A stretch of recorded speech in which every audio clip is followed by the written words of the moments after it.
Hello everyone, welcome to episode 92 of our GrowCast show. My name is Yuhong and I'll be your host for today. Today we have a renowned guest with us. It's Radhika, a renowned coach in Singapore and Asia. Okay, let's get down to the questions. Okay. So Radhika, what inspired you to become a life coach? To be a life coach, actually, you need to go through the process by yourself. That is what I felt. And what inspired me is I see a hidden strength in every individual. That is the transformation that they can go through. So through coaching, I have realized that. So when I was going through my own issues, being a yoga teacher and connecting with my mind-body exercises, I realized there is a place that I have to pause. But many people don't do that. Okay. And also I have a spiritual practice that I do. So these things together actually helped me to understand there is a transformation possible for us rather than being stuck at one place. Because life is always about ups and downs with situations, challenges. We always want to have a quick fix. And then we come back, again one more thing comes up and we end up having the same situation. Yes. We are always moving from vulnerability to unhappiness or happiness, go back to vulnerability. So I realized this is not the way that it should be. So I realized there is a possibility that I can transform myself with all the knowledge that I have. So that's when the coaching inspiration came. Wow. So I did my coaching certification. And with the help, I want to help with the help of my spiritual practices and then yoga therapy coaching. So I do help women transform their inner strength, do find purpose, and also find their life. So this is my journey. Yeah. So why did you choose specifically for midlife crisis for women as your target audience for your coaching? This is more related to me as well because I'm at that stage of life where I have gone through that experience of midlife crisis myself. Right. And also as women, we all know that we keep having so many hats and roles as a mother, caregiver, sibling, as a professionals. And then there are so many challenges throughout this process. And then by the time they hit the midlife, they enter into another phase of their life, which is what is called a menopause. The menopause, premenopause, perimenopause, all these things actually change a lot of their hormonal issues, which changes their body as well, which is a big hit for them. Many people can't take it. So the body keeps changing. You age, which you don't want to see yourself aging. And also the issues like adolescent kids, handling them. And the other part is caregiving for your elders. And also, I find in fast pace of professionals, there is a high risk of work issues like career change, shift, or issues with the work, not having retrenchments and finances.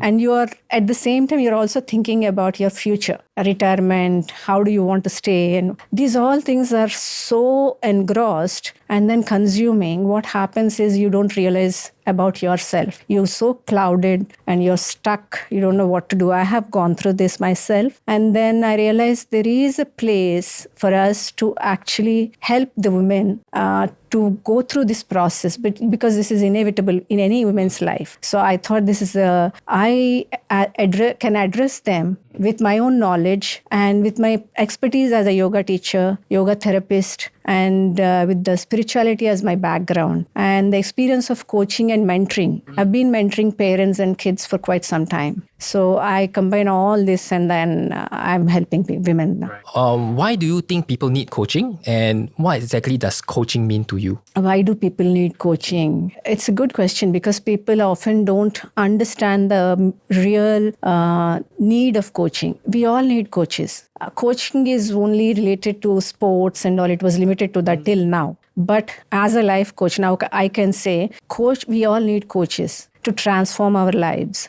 Because the life has got so many upheavals. We keep going and coming back, falling, and up and down. It is what we always do. It's very dynamic, but we don't realize it is dynamic, and we don't move with this. And we always say, listen to one part of it saying that go with the flow, but we don't know how to go with the flow many times. We are succumbing to that situations, So what is happening is in that situation, sometimes we are so stuck. Even if it is, we want to have a business also, we are very stuck with that. Even we want to change, we are stuck. With relations, we are stuck. So emotionally we are stuck, physically also we are stuck, anywhere we are stuck. So that feeling of being at that place and don't know what to do, you don't need a therapist, you don't need a counselor. You need somebody who can listen to you and you feel that that person is understanding you. So, and is able to make sense with you what you want. And also coaching is not about giving advice. Coaching is reflecting what you are saying. A coach is like a mirror to you. So we don't give answers, because the answer is what you don't like. If somebody says you do this, we really don't like. So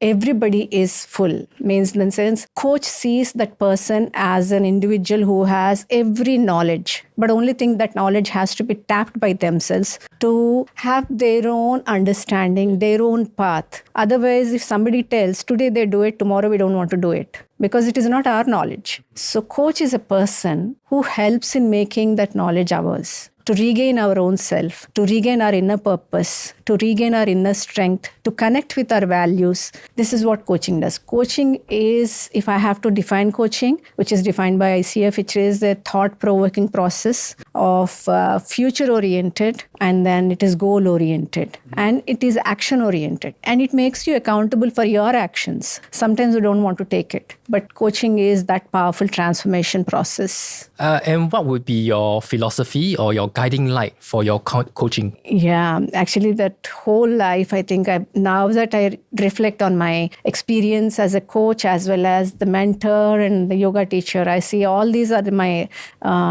inspirations or the philosophy that I picked up from all these places, that my experiences. You know, as a yoga teacher, yoga combines with body, mind, and spirit. That is my basis. So for a holistic transformation of anybody, any individual, it is the integration of body, mind, spirit is very important. If you're not connected with these three, our word, thought, and action will not be in line. So this is what is my guiding principle or philosophy that I use. I use my Indian values or the wisdom that I have, and that I combine with the modern technology or modern scientific coaching tools to actually help people understand why is it important to transform themselves. So my slogan is ancient wisdom, modern techniques. Wow.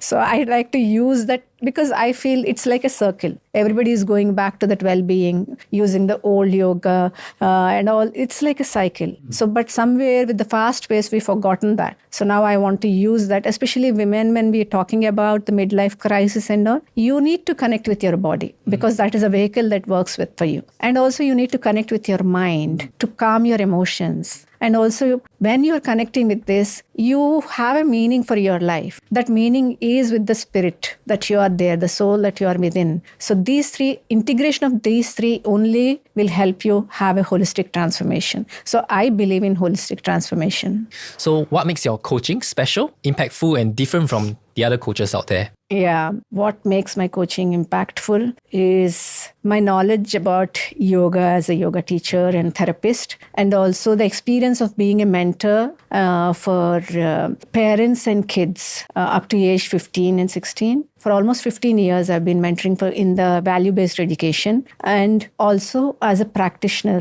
spiritual practitioner. These all combined, when I actually started my coaching journey, I realized this is not different. Both are not different. They are complementing each other. So how it impacts the people's life is when I know that my yoga background is helping them to bridge between body and mind, they are able to see the difference in their body and mind, calming their emotions, healing process starts there.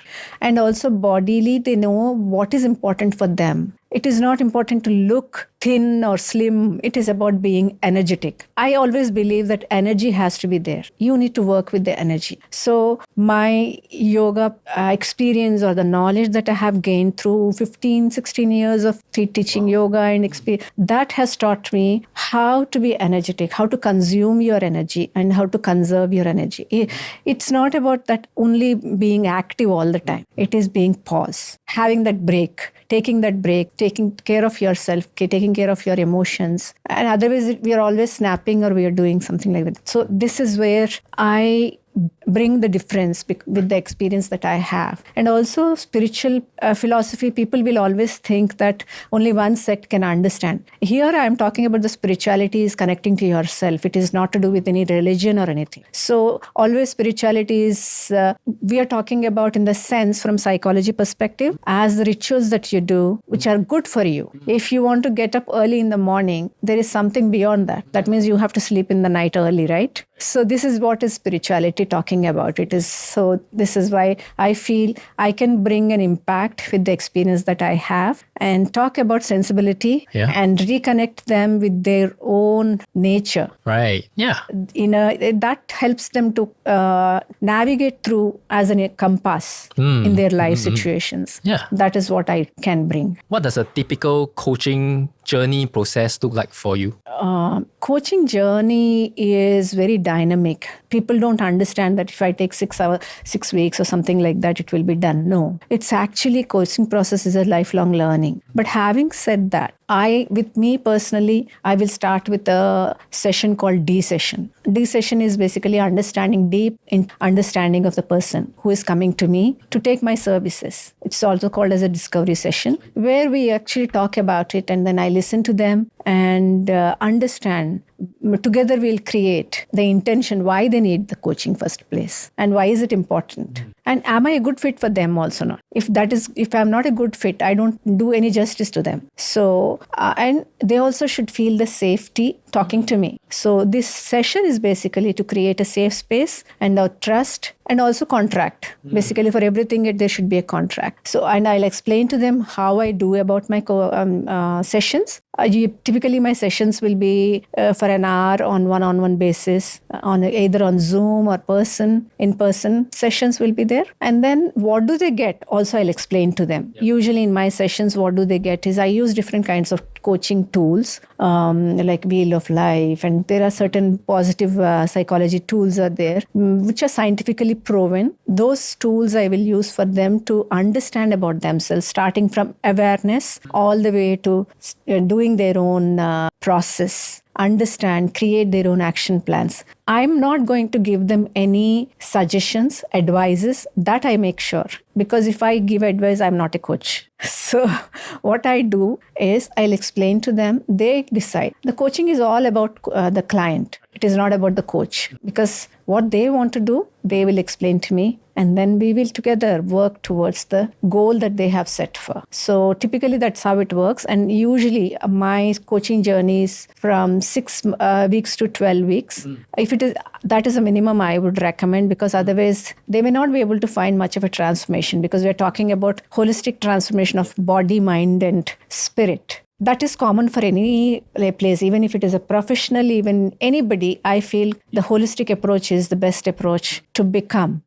Coaching is not doing, it is becoming. So the becoming will take time. So that's how I do go with it. So what are your coaching values and how do they influence your coaching style? That's a good question, because as I said before, to become a coach, you need to go through the process. Means in the sense, if you have not practiced, you're not fit to be teaching, or if you're not fit to be guiding somebody. So I strongly believe in that actually. And also maybe because my background as a spiritual practitioner has always been that, and the knowledge of yoga, there are some do's and don'ts. That's how it start in yoga practice, traditional yoga practice. So these are all actually makes a person feel more integral, I think. So my value first and foremost is integrity. What you're doing and what you're teaching, what you're guiding should be in line with you. Second one, I strongly appreciate and want to, even for me or for anybody, this is the presence. If I'm there in front of a person, I need to be fully present for that person. Otherwise, there is no point in me being there.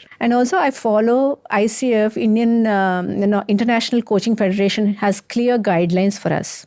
So that also is one of the guiding factors for me to follow. In that, presence is very important. So if you're not present, you're not listening to the person properly and you're not understanding their body language. Sometimes people won't say what they want to say. They will just say it. So presence is the second one. Third one is looking into them, means in the sense appreciating them, acknowledging them with empathy. Empathy, if you don't have empathy, you can't acknowledge. And the fourth one I feel is always evoking, encouraging them to do it. It is not you giving, it is encouraging. And fifth one is accomplishment. You have to give them the value of accomplishment. If that accomplishment is there, then they will achieve it. If the value of accomplishment is not there within you, I think that will not come across to them as well. So I feel these are all maybe it is a small win. It doesn't matter. But you have to be there for other person in all these areas. That's when actually your self-esteem grows. So I believe these are the values that I base and I will actually incorporate in my coaching. Do you use any framework that is very unique to your coaching style? Yes, I do coaching framework based on my experience as a spiritual person.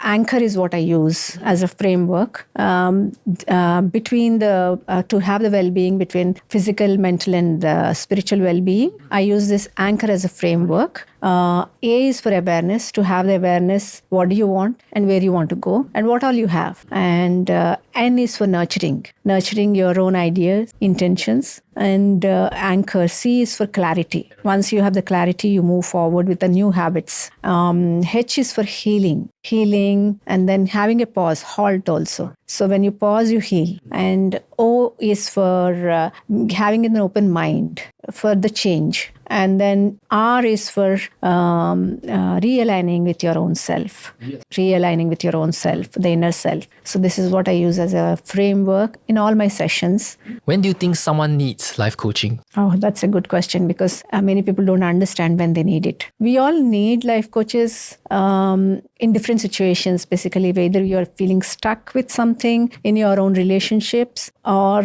in your own life where there's so much of overwhelm that is happening. You don't know what really you want to do. It's not about the situation is going to be bad. It is about having a good stuck. Somebody as a business person has so many ideas and then they really want to have an understanding of where they really want to go, the path. That time also you need a coach. And to realign with yourself, you need a coach. And to reestablish your own ideas and then your direction, you really need a coach. Life coaching is all about clarity, alignment, and then moving forward. So what are the most important factors a customer should look for in your coaching? Yeah.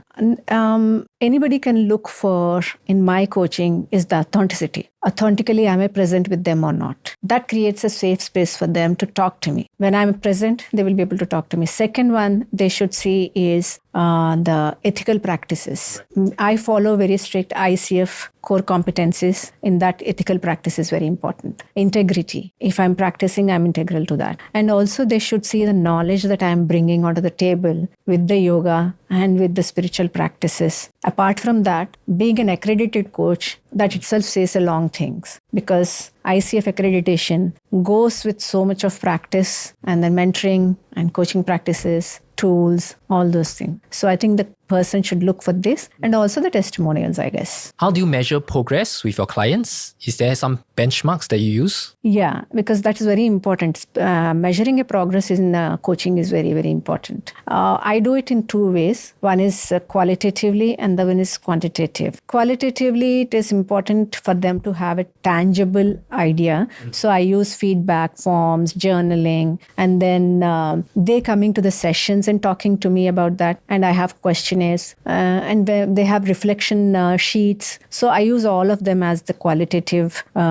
experience. When it comes to quantitative, it is more into the personal understanding of themselves. So this is measured when they're able to come to the sessions very regularly. That is one measure because even though they don't see the immediate effect, they are coming to the session means that they are finding it something qualitatively it is changing in them. So and also the talk that they do. I am better. I like this to be done. So the positive thought that they are changing in their mindset is what we see it as a quantitative progress. What do you think is most important in personal transformation in your experience of coaching? The most important in personal transformation is holding on to your own stories. We all have stories. So people don't want to let go of those stories. We keep telling these stories again and again, and then we feel upset about it. We know that it is not serving us. but we don't want to let go of that. That is the most difficult part in personal transformation, because we like it, and then we are not ready for we are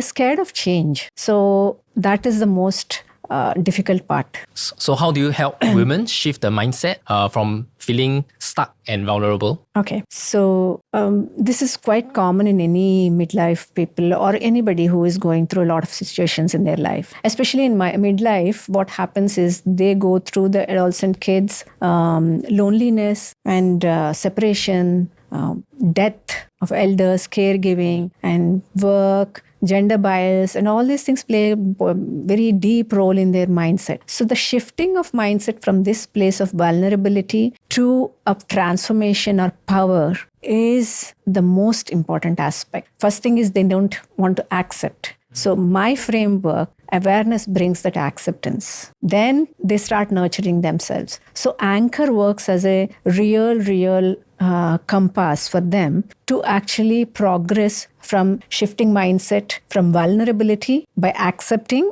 oh, it is common, and then transformation. So this is how I help them out in working. What do you think is the biggest challenge as a coach while coaching women in midlife? The biggest challenge, I think, is their beliefs. Means they believe that they can't do it. It is too late. This is a common thing that they do say. I'm too old for this round. So they are not ready for the change. This is the biggest challenge I feel. They know it is there within them, but they don't want to accept because they are okay to be continuing, but at the same time they complain. So the biggest challenge I feel in them is their own fear of limiting belief. It is called a limiting belief. That is limiting them not to do. So that's why it is called as a limiting beliefs. I can't do it. I'm too old to start anything new. I'm not good enough. Very common one is I'm not good enough. I'm not like this. These are the things that we commonly hear. And that is the biggest challenge I feel, because that shift takes little time. Coach Radhika, you work with high-performing women. So how do you help clients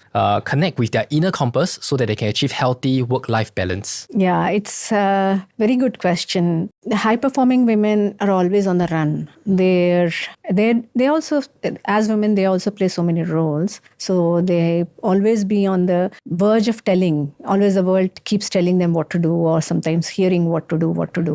So they lose the connection between the inner compass. So what I help them do is, first thing is to make them pause, understand the importance of being pause. When they pause, they think deep and they connect to their purpose. I help them redefine their identity and realign with their purpose. So once it is done, they actually take charge of themselves. They will look into themselves and they will work towards their own purpose with a new energy, feminine energy, because all this while they are doing it, but it is like a run for them. The world is telling them, do this, do this, do this. Now they take charge of it, not to listen to the world, but to listen to their inner compass by redefining with their values, with their strengths, and with their inner calling. So that's how I do it. So nowadays, many professionals faces burnout or emotional fatigue.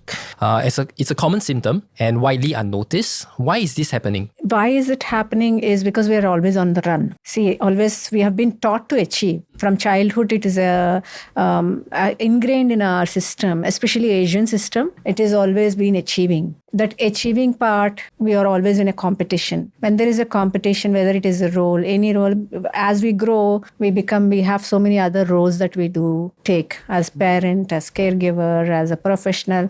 All areas of life, we need to actually work towards that, achieving. So once we start achieving, we are focusing on the achievement part. We are just doing it. We are not being. So that's when actually the burnout is happening, people. So why is it unnoticed? Because it's become so common. So we don't notice it because we think that is the normal factor for everybody. Till the point when the body resists or shows in form of a disease. In yoga, they call it as Adi and Vyadhi. Adi means the thought or the work that you do mentally is manifesting as a disease in you. So that's when actually, initially when you're working so hard and then you're not even thinking, that is going on in middle age, it is manifesting as a disease. So the important thing is how to work. Wow. That is very important. I see. So what strategies do you deploy when you are facing some resistance for changes, or maybe they are facing a setback during your coaching process? Yeah. Setbacks is common actually. Setback should not be considered as failures, because it is a common factor. Everybody think if it is a setback means you're failed. So, but in coaching, it is not like that. If you are looking at a person as a whole, first thing is that setback is a stepping stone for you to think, what do you want? So mind always resists. But as a coach, I do help people understand these setbacks are the stepping stones for you to think differently and change your mindset, so that you are making your mind so strong, or having a mindset to grow from there, not to be stuck at that place. Setback, sometimes people just get stuck. And the other alternative they find is the addictions. So that is when actually coaching is so powerful. Now, when it comes to your group coaching workshops, how do you make sure that everyone in the groups gets the support that they need? Yeah, this is a good question, because group coaching means we are not one-on-one with the people. Yeah. But you need to understand, group coaching is a shared space. The space is shared by everybody and they have a common interest. And what I do personally in my group coaching is I'll make sure that there are initial agreements, like ethics should be followed. There is non-judgment between me or anybody else in the room. And also I make sure there is a safe space for them. They feel safe to talk to. And in that process, I make sure when I'm coaching in a group coaching, I personally believe that three things are very important. Every person should feel that they are heard. Every person feels they matter to them. And also every person should feel they are in a community. That's why group coaching sometimes is very powerful, because you learn from others. There will be discussions and you do group activities and you have pairs. You find good friends also when you do in the group coaching, and that will be long lasting. And after group coaching also, I encourage people to have connections with them. We encourage have group chats and then WhatsApp and some retreat kind of a thing that can continue. How do you handle goal adjustments when a client priorities change very often? Yeah, it is quite common to have goals changing, because every day it's a new situation for the person who is coming to us. They may change. But according to ICF, which I'm accredited from, it is very important I listen to the client. What the client wants is what I do. It is not about I want, it is about the client wants. So goal changing very often is common. But having said that, every alternate sessions, if they are changing, then we need to recontract them and asking the clarity. And that's when I ask powerful questions and to get the clarity within themselves. What really that matters to them? Why is it changing so often? Either they are confused or too many things are happening in their life. So which one they need to prioritize? So this is what I do when they are frequently changing their goals. Sometimes it is important for them to understand sticking to one thing gives more result than sticking to many. And what has been your biggest challenge for you as a coach, and how have you overcome it? My biggest challenge as a coach has been, especially with women, the consistency. See, even if they start off and they start their understanding, they have the awareness, they will come up to that stage and they start building their mindset, everything. But something happens, they will drop off from there. They don't continue because the change is so difficult for anybody, Right. So the set shift and the change on the mindset is very crucial for people to accept. So I find that is the biggest challenge. So now I'm actually employing this anchor method. Even if they don't come to me, continue with that, they will still be able to follow that anchor as a method and then continue with that. So for some days I was struggling with this, but I could manage to get this using this anchor framework, which they can use it even if they are not coming to me. I provide them with some journals and all the way. So that's how I overcome the challenge. How can you help with emotional outbreaks? During the session, like grief or rage or confusion in midlife? This is very difficult aspect of coaching, when somebody is emotionally so drained. So when we start coaching, they will have so many emotional outbreaks. So how do I deal with it? All thanks to my breathwork in that I practiced for so many years, because that's when the integration of mind and body comes. I have different tools of mindfulness, and I have different tools of meditation, small meditations, quick meditation for 5 minutes, 10 minutes, so that I make them calm down for a certain time so that they can compose themselves, Having said that, some people who are in deep trauma and grief, we recommend them to have a therapy. So sometimes it is not my genre to actually do coaching for them. If they are stuck in that grief or trauma for a longer period, they might need another expert as a help. I might work with them as in tandem with them, with the counselor or a therapist. But ideally, it is important for us to give them the space to even express themselves. Sometimes they just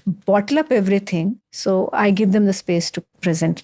So what is your vision of an empowered woman, especially in the middle-aged women category? That's a good question, because many people think empowerment means that they have the money, they have the power. It is not about the empowerment, but they are vulnerable within. That's not empowerment. In my view, empowerment of a woman at that age is being authentic to yourself. What happens is we already have lived 50 years or for 55 years of our life, and means half the life is done. So now it is time for you to regain your true identity and what you really want to do it. So I think this is the time I feel is the best transition time for you to grow within yourself and be authentic to yourself. And at being that feminine energy, having the softness, where you're not letting go of any of your roles. You're available for everybody with the same smile, with the same softness, but you're strong from within. That is what I see as an empowerment. Okay. What kind of women do you feel most aligned working with? I actually feel most of the women are aligned with if they're needing some help as a coach. Alignment, in my sense, is if they are really looking to transform themselves. Sometimes it though happens that even though they come, they are not willing to change. That is very difficult for any coach to actually bring any change or a transformation in them. So alignment in any individual is the will to do it, will in them to actually change or transform and put in that accountability for them. So I see the will in them. Really, are they really willing to change or not? If that alignment is not there, I don't think even any coach can do anything to them. So what one piece of advice do you feel that anybody should hear no matter where they are in their journey of life? One piece of advice I will give is self-care. Wherever they are, self-care is not just to go for gym and no. I feel self-care, holistic self-care of body, mind and spirit that is what I give. Bodily, you do your physical well-being, and emotionally, you try and pause yourself for a little while, be mindful, and spiritually connect to yourself what likes. If you're not able to connect right now, think about it. What is that making you happy? Where do you feel that connection? Is it with the nature? Is it with your any of faiths? Or is it with own being? So think about that. The earlier you do it, the growth will be that exponential. It's all lies in that person. So any stage they are in, I think this is the advice I give. What trend or changes do you see emerging in the world of personal development? Yeah, personal development has actually been the fad now. Everybody is moving towards that for personal development and growth and all those things. But there are downsides for this as well, because social media has got so many personal development programs and everybody is talking about it. But what is that suiting you is your the choice always lies with us. You have to choose what is important for you. Where is that it is important that you need to really put in your effort in? And then I see the trend. Recently, I was watching something that the trend is from doing to being. So now even the companies are saying more than performance, they are talking about the person who is having the soft skills, like the leadership qualities. Are they empathetic about it? And the trend is changing. So it is coming back to that circle of understanding your own self and you being as a person, so that you are available for your performance. It is not just numbers. Now it is more of a quality, your quality you as a personality, what are you bringing onto the table? I think that is what is changing. That is very good change, I feel. It is a very good change, and it's a holistic change. Next question. How hard is it to become a life coach? Technically, it is not hard.